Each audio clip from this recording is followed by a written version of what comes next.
एकांश को जाकर थाम लिया था। एकांश उसे ऐसा करते हुए बड़ी हैरानी से देख रहा था। यष्टि को अब तक एहसास हो चुका था कि जिसको उसने पकड़ा है वो श्रेया तो बिल्कुल नहीं हो सकती। यष्टि ने एकांश के चेहरे को टटोला तो उसे एकांश की हल्की बढ़ी हुई शेप महसूस हुई। उसने अपने ब्लाइंड फोल्ड को खोला तो वो एक बार फिर से एकांश को थामे हुए खड़ी थी। एकांश ने चिढ़ते हुए कहा, तुम्हें पूरे घर में मेरे अलावा और कोई नहीं मिलता है क्या? जब देखो बार बार आकर मुझे ही पकड़ती हो तुम। और क्या कहा था तुमने मुझे? राक्षस। मैं तुम्हें कहां से राक्षस लगता हूँ? यष्टि मन में यही सोच रही थी। ये सब तो अनुज ने सुना था। लगता है अनुज ने एकांश के सामने जाकर सब कुछ बक दिया। कुछ नहीं रुकता इस इंसान के पेट में। यष्टि एकांश की तरफ देखते हुए किसी सोच में गुम थी कि तभी श्रेया ने आकर उसे पीछे से हक कर लिया, जिससे एकांश के सवाल बिना जवाब के ही रह गए। यष्टि को मौका मिला तो उसने श्रेया को फौरन गोद में उठा लिया। वहां से जाने को हुई तो एकांश ने उसके हाथ को पीछे से पकड़ लिया। एकांश ने यष्टि से पूछा, तुमने अभी तक मेरे सवालों का जवाब नहीं दिया। क्या मैं तुम्हें राक्षस लगता हूँ? यष्टि ने एकांश के उस हाथ की तरफ इशारा करते हुए कहा जिससे उसने यष्टि का हाथ थामा हुआ था। देखो, इसी वजह से मैंने आपको राक्षस कहा था। अभी भी आपने मेरे हाथ को बेदर्दी से पकड़ा हुआ है। आपको नहीं लगता क्या कि सामने वाले को भी पेन होता है? यष्टि की इस बात को सुनकर एकांश ने उसका हाथ फौरन छोड़ दिया। उसे सच में उसके सवाल का जवाब मिल गया था। तो दोस्तों, आज के इस एपिसोड की कहानी में बस इतना ही। कहानी के अगले एपिसोड के साथ फिर हाजिर होती हूँ। बेटा, फिक्र मत करो, तुम्हारे चाचा तुम्हें अपने आप से दूर नहीं होने देंगे। तुम मेरे साथ ही रहोगी। एकांश उसे समझा रहा था। आज एकांश ने टेंशन में डिनर नहीं किया। उसका मन पहले ही खराब हो चुका था। उसकी भूख मर चुकी थी। एकांश ने यष्टि से कहा, श्रेया को खाना खिला देना।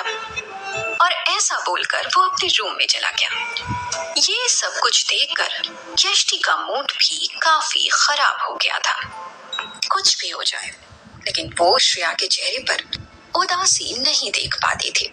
उसने श्रेया को आज खाना खिलाना चाहा, लेकिन आज श्रेया खाना नहीं खा रही थी। बड़ी मुश्किल से उसने आज उसे खाना खिलाया। यष्टि ने उसको जैसे तैसे खाना खिलाया और फिर उसको अपने कंधे से लगाकर वो उसे अपनी गोद में ही सुलाने की कोशिश कर रही थी। यष्टि इस समय अपने और एकांश के रूम के बाहर ही टहल रही थी। श्रेया को अपने कंधे से लगाकर वो उसे अपनी स्वीट सी आवाज में लोरी सुना रही थी। इधर एकांश की भी नींद उड़ चुकी थी। उसके दिमाग में यही चल रहा था कि अगले 3 दिन में मीरा शादी करने वाली है। फिर फैमिली होने की वजह से उसको कोर्ट में प्रायोरिटी मिल ही जाने वाली है, क्योंकि श्रेया के लिए कोर्ट भी फैमिली को ही प्रायोरिटी देगी। उसने श्रेया से बोल तो दिया कि वो उसे अपने आप से दूर नहीं जाने देगा, लेकिन कैसे? एकांश बेचैन हो उठा तो वो उठकर रूम से बाहर आया श्रेया को देखने के लिए। उसने जैसे ही रूम का डोर खोला तो सामने यष्टि को देखा, जो श्रेया को अपने कंधे से लगाकर उसे सुलाने की कोशिश कर रही थी। उसकी खुद की भी पलकें भारी हो रही थी, लेकिन वो श्रेया को लोरी सुना रही थी। एकांश की नजर इस समय यष्टि पर ठहर गई। यष्टि कितना प्यार करने लगी थी श्रेया से, और अब श्रेया भी यष्टि के बिना उदास हो जाती थी। सुनीता जी जब एकांश के रूम में पानी का जग रखने आई तो उन्होंने एकांश को यष्टि को निहारते हुए देखा। उन्हें लगा शायद एकांश यष्टि को पसंद करने लगा है। यष्टि है भी ऐसी कि कोई भी उसे नापसंद कर ही नहीं सकता। श्रेया भी यष्टि को काफी ज्यादा पसंद करने लगी थी। सुनीता जी जैसे ही एकांश के रूम के डोर के पास आई, एकांश का ध्यान टूटा और वो रूम में आ गया। सुनीता जी ने पानी का जग नीचे टेबल पर रखा और एकांश से पूछा, बेटा एक बात कहूं? एकांश ने सुनीता जी को जवाब में कहा, सुनीता जी, आपको कुछ भी बोलने के लिए मेरी परमिशन की जरूरत कब से पड़ने लगी? कहिए, क्या कहना चाहती हैं आप? असल में तो वो अकेली ही एक इंसान थी जो एकांश से खुलकर बात कर पाती थी और एकांश उनकी बात मानता भी था। सुनीता जी ने एकांश के कंधे पर हाथ रखते हुए कहा, बेटा, अभी तुमने नीचे शादी के लिए कहा था ना? मुझे लगता है यष्टि से अच्छी लड़की तुम्हें नहीं मिल सकती। श्रेया भी बहुत घुल मिल चुकी है उससे। वो अभी से उसे माँ का प्यार दे रही है। तुमसे शादी करके वो दोनों एक दूसरे के और करीब आ जाएंगे। सुनीता जी ने एक सांस में सब बोल दिया। एकांश ने भी पॉजिटिव जवाब देते हुए कहा, हो सकता है जो आप कह रही हो सही है, लेकिन हमें नहीं पता कि उसकी लाइफ में कोई और तो नहीं है। मैं उस पर ये सब थोपना नहीं चाहता। मेरे लिए शादी करना सिर्फ एक मजबूरी है। अगर श्रेया की बात नहीं होती तो शायद मैं ये सब करने की सोचता भी नहीं। ये बात कहकर एकांश ने सुनीता जी को ये तो कंफर्म कर दिया था कि वो यष्टि से शादी करने के लिए तैयार है। सुनीता जी ने एकांश को एश्योरेंस देते हुए कहा, तू कहे तो मैं उसके दिल की बात जानने की कोशिश करूं? एकांश ने सुनीता जी से कहा, नहीं, आप रहने दीजिए, मैं खुद उससे इस बारे में बात करूंगा। ठीक है बेटा। बोलते हुए वो एकांश के रूम से बाहर आ गई। यष्टि ने श्रेया को सुला दिया था। अब यष्टि अपने रूम में आ गई।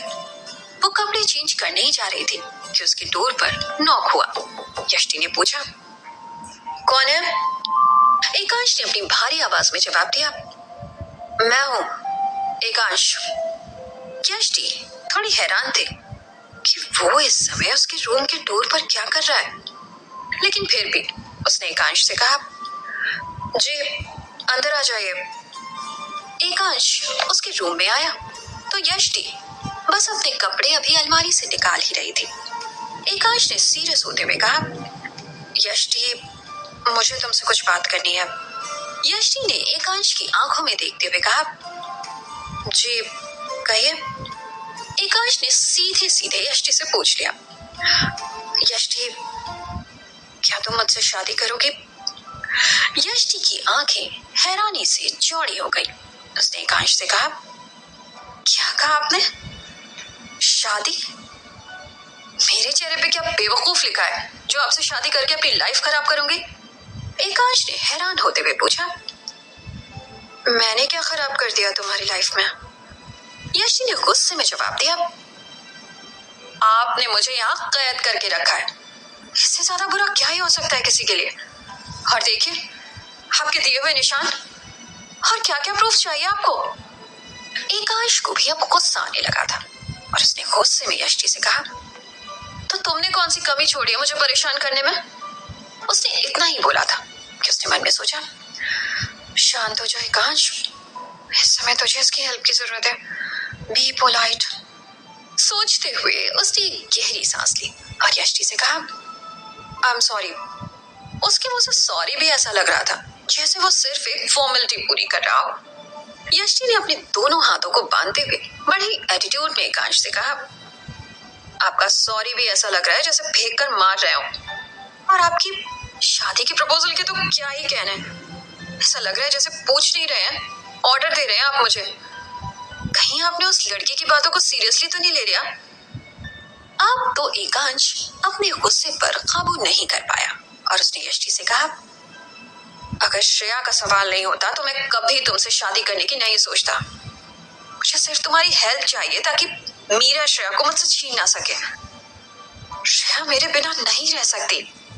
ये बात तो यष्टि ने भी नोटिस की थी कि श्रेया मीरा को देखकर घबरा गई थी, तो वो उसके साथ तो नहीं रह सकती थी। यष्टि ने एकांश से कहा, मुझे कुछ टाइम चाहिए सोचने के लिए। एकांश ने यष्टि से कहा, मेरे पास ज्यादा टाइम नहीं है सोचने के लिए। मुझे मीरा से पहले ही शादी करनी होगी, वरना वो श्रेया को मुझसे दूर कर देगी। ये इमारत सिर्फ पेपर्स पर होगी, असल में तुम आजाद रहोगी। मुझे सिर्फ श्रेया चाहिए, मैं इसके लिए भी तुम्हें पे करूंगा। एकांश ने बड़े घमंड से यष्टि से कहा। यष्टि को एकांश की बातें गुस्सा दिला रही थी। उसने गुस्से में एकांश से कहा, मैं पैसों के लिए काम नहीं कर रही, मुझे श्रेया से लगाव है। मैं तो उसी दिन घर छोड़कर चली जाती अगर आपने मुझे जबरदस्ती नहीं रोका होता। कम से कम अब आप मुझे 24 घंटे का तो टाइम दीजिए। एकांश ने बड़े ही शांत लहजे में जवाब दिया, ओके। और अब वो यष्टि के रूम से बाहर आ गया। जाते ही यष्टि सोचने लगी कि जो कुछ भी अभी हुआ क्या वो सच था। यष्टि ने अपने कपड़े लिए और वॉशरूम में चेंज करने चली गई। इधर एकांश भी इन्हीं विचारों में था कि अगर यष्टि ने हाँ नहीं किया तो वो इतनी जल्दी शादी के लिए लड़की कहाँ से लाएगा, वो भी ऐसी लड़की जिसे श्रेया भी पसंद करती हो। इस समय यष्टि के अलावा उसके पास कोई और ऑप्शन भी नहीं था। एकांश को सिर्फ और सिर्फ श्रेया की ही फिक्र हो रही थी। यष्टि अपने कपड़े चेंज करके नीचे पानी पीने आई तो सुनीता जी की नजर यष्टि पर पड़ी। उन्होंने उससे कुछ बात करने के लिए कहा। सुनीता जी यष्टि को लेकर बाहर गार्डन में आई। उन्होंने यष्टि के हाथ को थामते हुए कहा, बेटा बैठो थोड़ी देर मेरे साथ। इतना कहते हुए उन्होंने यष्टि को अपने पास बिठा लिया। उन्होंने बोलना शुरू किया, बेटा एकांश पापा से शादी कर लो,